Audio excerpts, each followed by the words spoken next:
Assalamualaikum warahmatullahi wabarakatuh. Salam sehat, semangat, dan sukses. Jumpa lagi dengan saya, Ibu Esti Nawang Mawarti. Anak-anakku belajar Pancasila. Kali ini kita akan belajar tentang perbandingan trigonometri.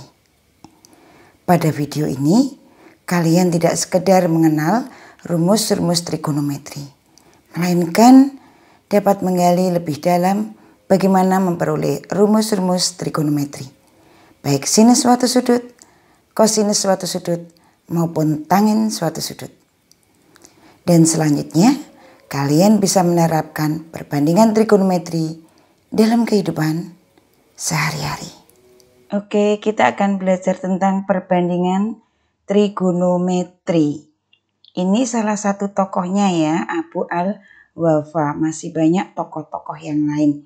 Nanti kalian bisa browsing sendiri siapa tokoh-tokoh trigonometri. Tujuan pembelajaran kita, yang pertama, peserta didik mampu menamai sisi segitiga dengan tepat sesuai dengan sudut segitiganya.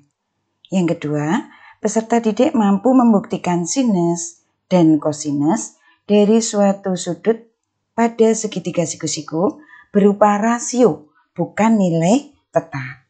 Yang ketiga, peserta didik mencari solusi permasalahan sehari-hari dengan menerapkan perbandingan trigonometri, baik itu sinus theta, kosinus theta, maupun tangent theta.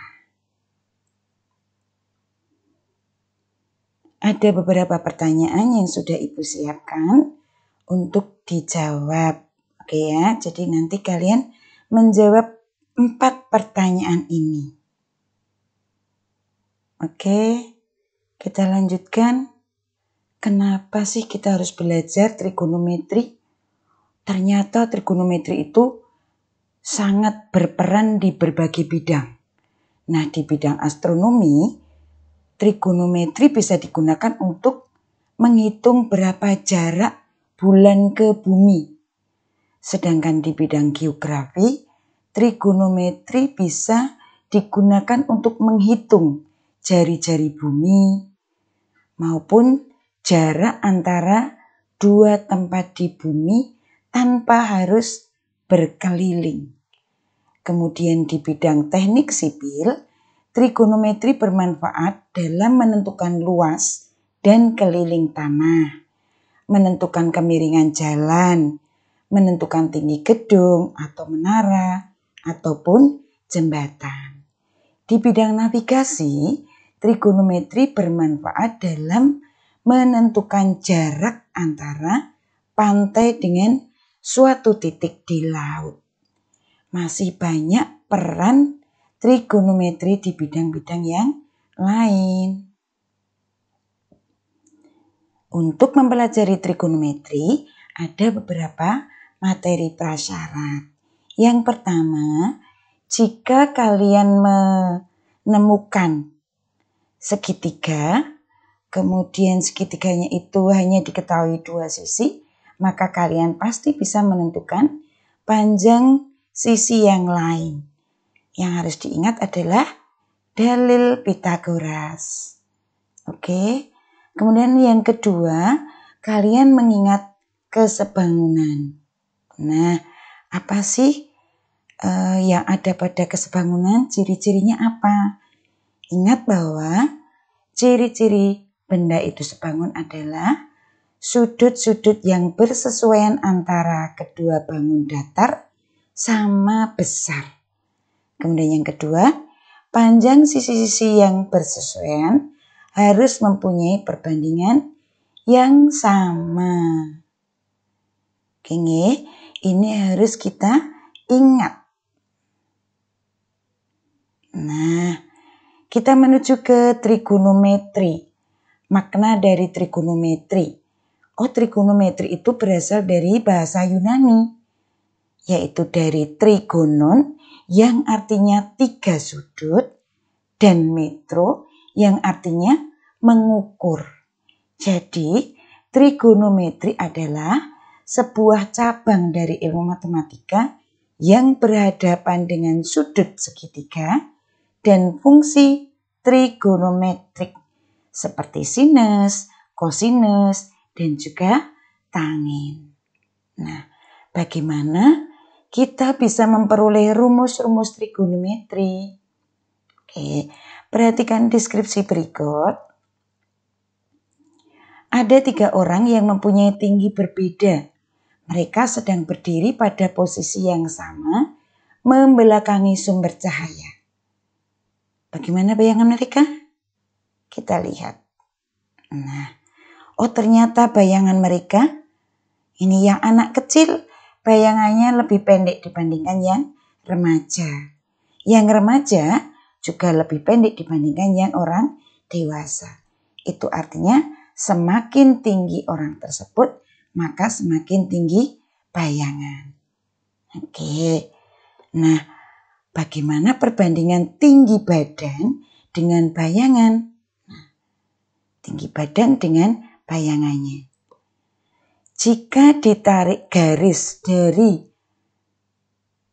kepala, ujung kepala, kemudian ke ujung kepala bayangan, maka berapa ya besar sudut antara bayangan dengan garis miring, garis yang terbentuk. Oke. Untuk menjawab pertanyaan yang pertama, bagaimana perbandingan tinggi badan dan bayangan?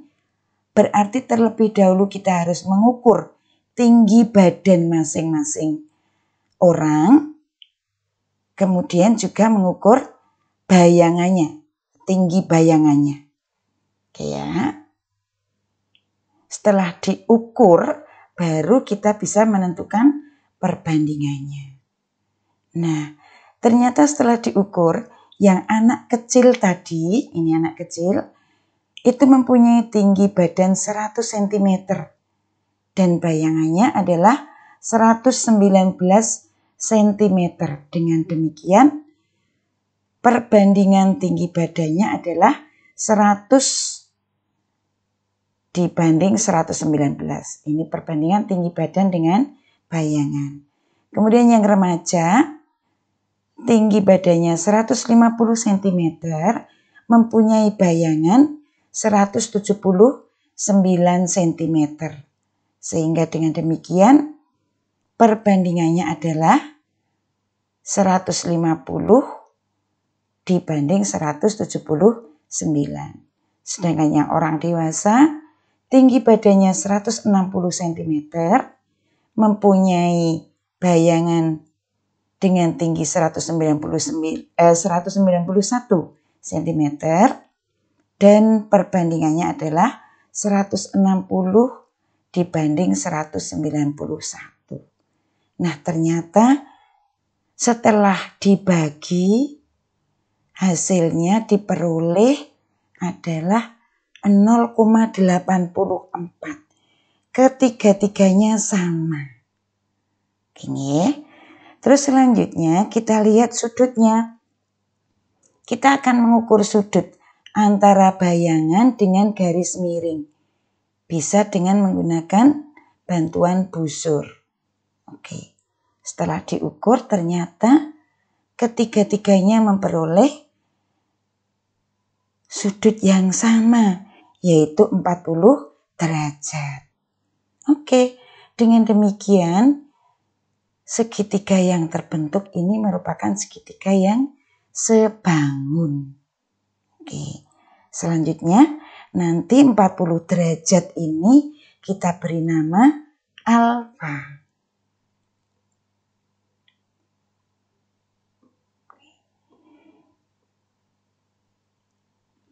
Jika sudut antara bayangan dengan garis miring itu kita beri nama alfa, maka tinggi badan tadi disebut dengan sisi depan, sedangkan tinggi bayangan disebut dengan sisi samping, dan garis dari ujung kepala orang ke ujung kepala bayangan disebut sisi miring atau hipotenusa.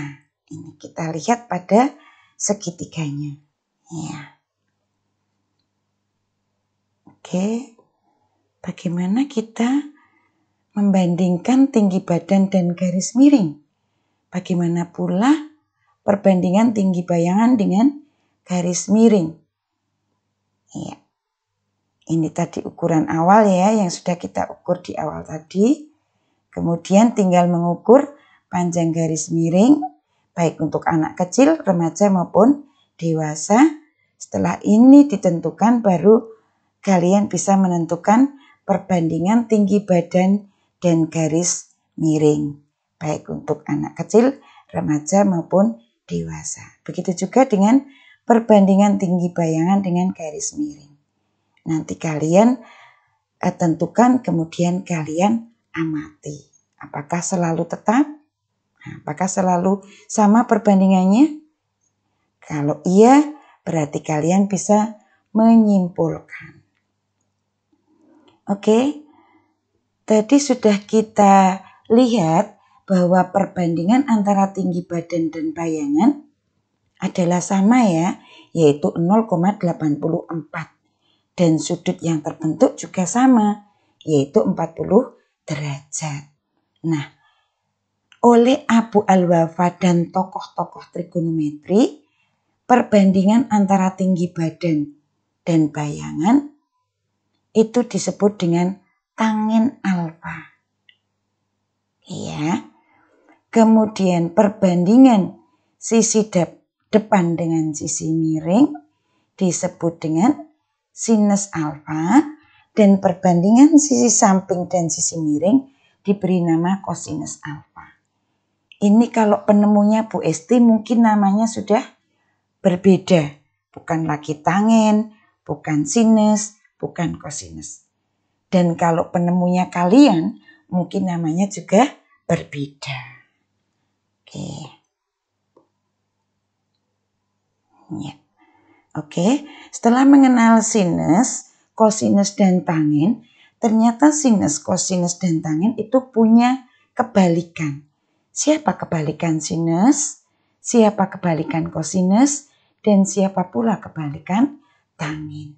Nah, mereka memberi nama kebalikan sinus adalah kosekan. Sedangkan kebalikan kosinus adalah sekan dan kebalikan tangen adalah kotangen. Oke, kita lanjutkan pada contoh ya. Kita mulai dari contoh yang pertama. Gambar berikut menunjukkan tongkat dan bayangannya. Berapa tinggi bayangan tongkat berwarna merah? Oke, nampak di sini tongkat yang berwarna abu-abu atau gray itu 155 cm tingginya dan tinggi bayangannya adalah 170 cm. Sedangkan yang tongkat berwarna merah itu tingginya 168 cm, namun bayangannya belum tahu. Nah, kita diminta menentukan tinggi bayangan ini. Apa yang harus kita ingat? Ya, dengan menggunakan perbandingan. Oke, tinggi tongkat gray ya, ini yang abu-abu dibanding dengan tinggi bayangan tongkat abu-abu. Itu sama dengan tinggi tongkat merah dibanding dengan tinggi bayangan tongkat merah. Oke, padahal tinggi tongkat yang abu-abu tadi 155 cm dan tinggi bayangannya diketahui 170 cm. Ini 168 cm adalah tinggi tongkat merah. Tinggi bayangan tongkat merah yang dicari. Oke. Ini bisa disederhanakan dulu. Ya, menjadi 31/34. Berarti yang ruas kanannya tetap. Dengan demikian, tinggi bayangan tongkat merah sama dengan 168 dikalikan dengan 34 dibagi 31 dan kita peroleh 184. Sehingga dengan demikian tinggi bayangan tongkat merah adalah 184 cm. Mudah-mudahan bisa dipahami ya. Oke, kita lanjutkan pada contoh yang kedua. Ya, dalam segitiga PQR, siku-siku DQ diketahui cos P-nya adalah 7/25. Kita diminta menentukan tangen P dan kosinus R. Oke, terlebih dahulu kita gambar segitiganya. Ini segitiganya. Karena di sini dikatakan kosinus P-nya adalah 7/25.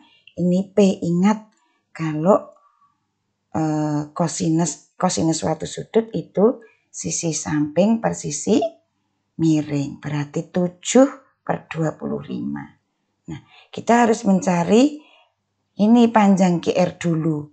GR ditentukan dengan menggunakan apa? Oke, Pitagoras, betul sekali.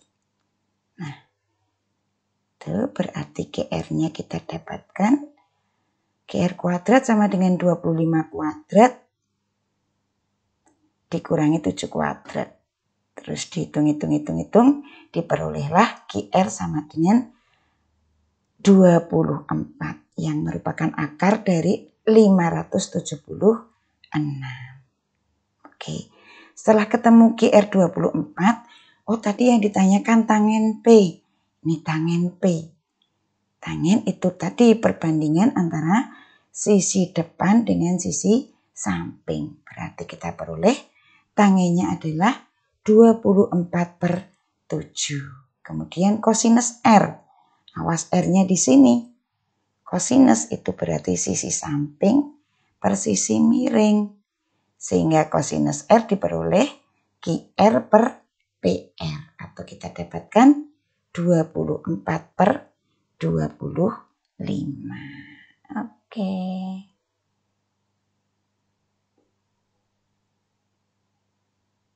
Oke, bisa dipahami.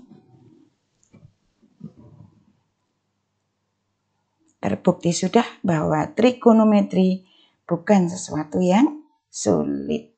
Oke, kita lanjutkan pada contoh yang ketiga.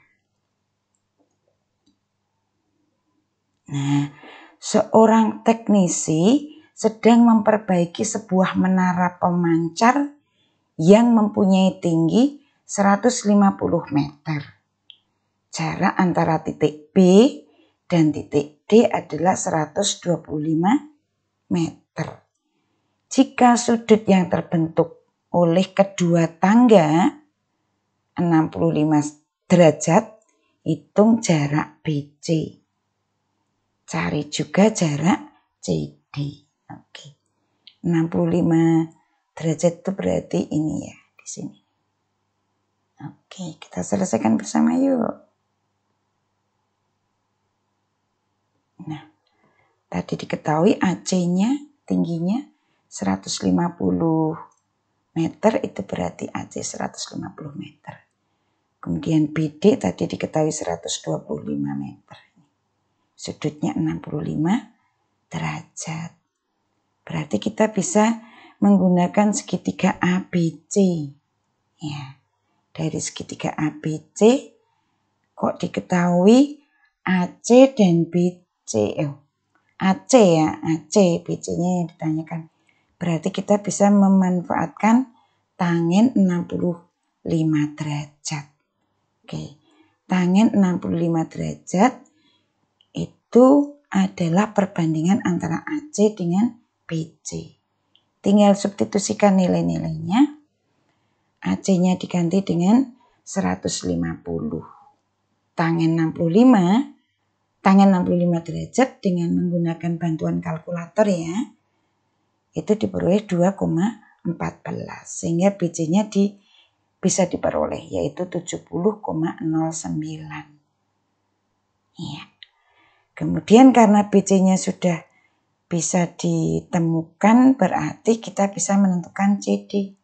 Tinggal mengurangkan tadi ini 125 meter dikurangi 70,09 meter. Maka akan diperoleh CD-nya. Ya, dengan demikian panjang BC-nya adalah 70,09 meter dan panjang CD-nya 54,91 meter.